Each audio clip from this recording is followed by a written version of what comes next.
क्या आपके साथ भी कभी ऐसा हुआ है कि आपने किसी का भला किया और बदले में उसने आपको धोखा दिया? क्या आप अपने ऑफिस या घर में उन लोगों से परेशान हैं जो आपके खिलाफ साजिश रचते हैं? हम अक्सर चाणक्य नीति की बात करते हैं, लेकिन क्या आप जानते हैं कि चाणक्य से भी हजारों साल पहले एक ऐसा व्यक्ति हुआ जिसने बिना हथियार उठाए दुनिया का सबसे बड़ा युद्ध जीत लिया? वह कोई साधारण सलाहकार नहीं था। वह रिलेशनशिप मैनेजमेंट और पॉलिटिक्स का वह गुरु था जिसने सिखाया कि जब सामने वाला अधर्मी हो तो उसके साथ सीधा बनकर नहीं, बल्कि उसकी चालों को समझकर कैसे जीता जाता है। आज की इस वीडियो में हम श्री कृष्ण जी के जीवन से 5 ऐसी डार्क कूटनीति की बातें सीखेंगे जो आपको आज के दौर में हारने से बचाएंगी। पहली बात है सही चुनाव। संख्या बल या मानसिक बल। आज के दौर में हम देखते हैं कि किसके पास ज़्यादा पैसा है और किसके पास ज़्यादा फॉलोअर्स हैं। कुरुक्षेत्र के युद्ध से पहले दुर्योधन ने श्री कृष्ण जी की नारायणी सेना को चुना और अर्जुन ने सिर्फ निहत्थे श्री कृष्ण जी को। ऑफिस, पॉलिटिक्स या बिजनेस में आपकी टीम में कितने लोग हैं यह मायने नहीं रखता। मायने यह रखता है कि आपके पास विजन देने वाला कौन है। श्री कृष्ण जी हमें सिखाते हैं कि भीड़ के पीछे मत भागो, उस एक विचार या उस एक इंसान को चुनो जो आपको सही रास्ता दिखा सके। दुर्योधन के पास सेना थी, लेकिन अर्जुन के पास रणनीति थी। याद रखिए, युद्ध हथियारों से नहीं, दिमाग से जीते जाते हैं।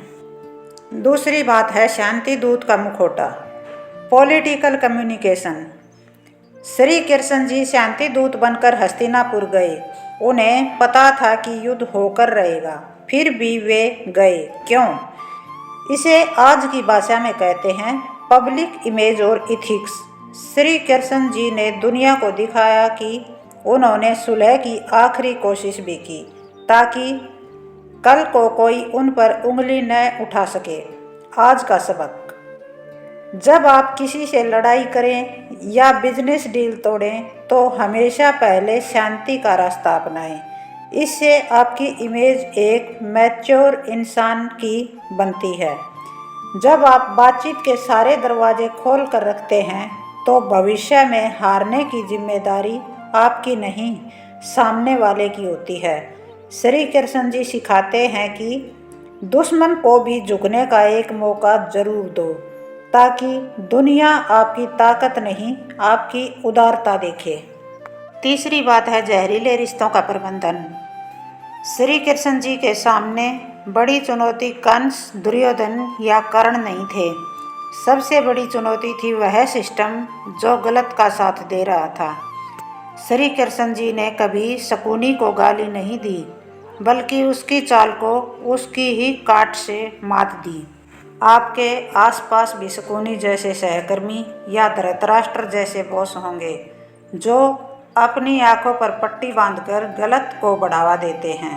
श्री कृष्ण जी हमें सिखाते हैं कि ऐसे लोगों से इमोशनली मत जुड़ो, उनसे प्रोफेशनल दूरी बनाओ। जब श्री कृष्ण जी ने देखा कि शिशुपाल अपनी हदें पार कर रहा है, तब उन्होंने उसे सजा दी, यानी अपमान सहने की भी एक सीमा तय करो। श्री कृष्ण जी का जीवन हमें सिखाता है कि जो रिश्ता आपको ख़त्म कर रहा हो उसे छोड़ देना ही धर्म है। चौथी बात है रण छोड़ रणनीति। श्री कृष्ण जी को रण छोड़ कहा गया क्योंकि वे जरासंध से युद्ध छोड़कर भाग गए थे। लोग हंसे, लेकिन कृष्ण जी को कोई फर्क नहीं पड़ा। उन्हें पता था इस वक्त पीछे हटने से उनके लोगों की जान बचेगी और वे भविष्य में बड़ी जीत हासिल करेंगे। आज के समय में हमारा ईगो हमें बर्बाद कर रहा है। हम छोटी छोटी बहस जीतने के चक्कर में अपना करियर खराब कर लेते हैं।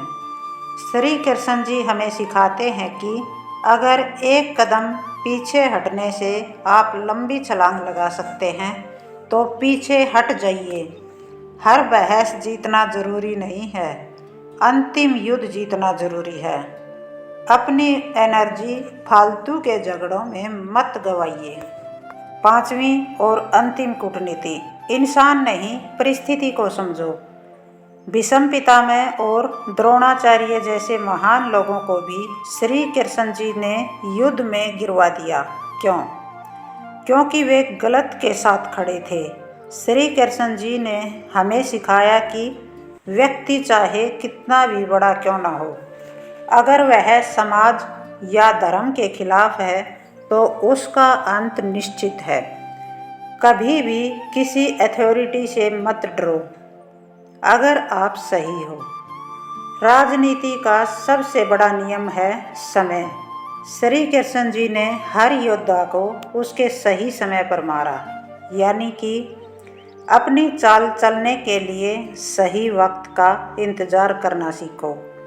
जल्दबाजी में लिया गया फैसला अक्सर गलत होता है।